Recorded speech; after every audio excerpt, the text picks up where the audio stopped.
Germany தான் இந்தியாவோட வணிக உறவு மேற்கொள்ளும் ஐரோப்பிய நாடுகளில் முதன்மையான நாடு. மேட் இன் ஜெர்மனியை எப்படி தரத்தோடு அடையாளமாக உலகம் முழுக்க பார்க்குறாங்களோ அப்படி மேட் இன் தமிழ்நாடு என்பதும் தரமும் திறனும் கொண்ட ஒரு பெயராக உருவாகிட்டு இருக்கு.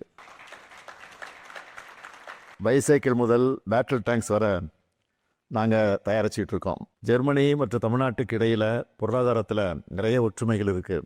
ஜெர்மனி எப்படி ஐரோப்பிய யூனியனோட முக்கிய தொழில்துறை நாடோ அதே மாதிரி இந்திய ஒன்றியத்தில் தொழில்துறையோட இதய துடிப்பாக தமிழ்நாடு மாநிலம் விளங்கி கொண்டிருக்கிறது. இன்னும் சொன்னால் தமிழ்நாடு தான் இந்தியாவினுடைய ஜெர்மனி.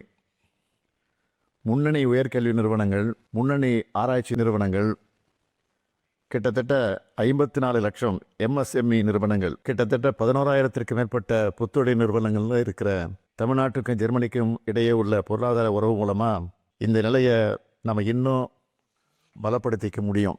மோட்டார் வாகனத்துறையில் டெய்ம்லர் மற்றும் BMW, எலக்ட்ரிக்கல் உற்பத்தி துறையில் ஸ்னைடர், காற்றாலை துறையில் ZF மற்றும் சீமென்ஸ், தகவல் தொழில்நுட்பத்துறையில் பாஷ் போன்ற 60க்கும் மேற்பட்ட ஜெர்மன் நிறுவனங்கள் தங்களுடைய நிறுவனங்களை நிறுவ தமிழ்நாட்டை தேர்ந்தெடுத்திருக்கிறாங்க.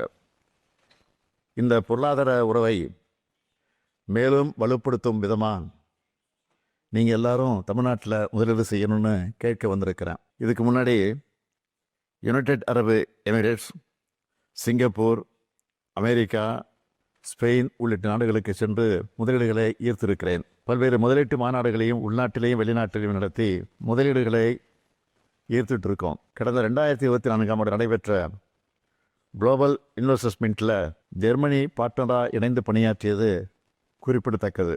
இப்படிப்பட்ட கடுமையான முயற்சிகளால் மிக பெரும் தொழில் நிறுவனங்கள் தங்களுடைய முதலீடுகளை பன்மடங்கு அதிகரிச்சிருக்கிறாங்க. ஜெர்மனி நிறுவனங்கள் உட்பட 130க்கும் மேற்பட்ட ஃபார்ச்சூன் 500 நிறுவனங்கள் தமிழ்நாட்டில் தங்களுடைய திட்டங்களை நிறுவி இருக்கிறதே தமிழ்நாட்டில் முதலீட்டுக்கான சிறந்த சூழல் நிலவுவதற்கு சான்றாக இருக்கிறது.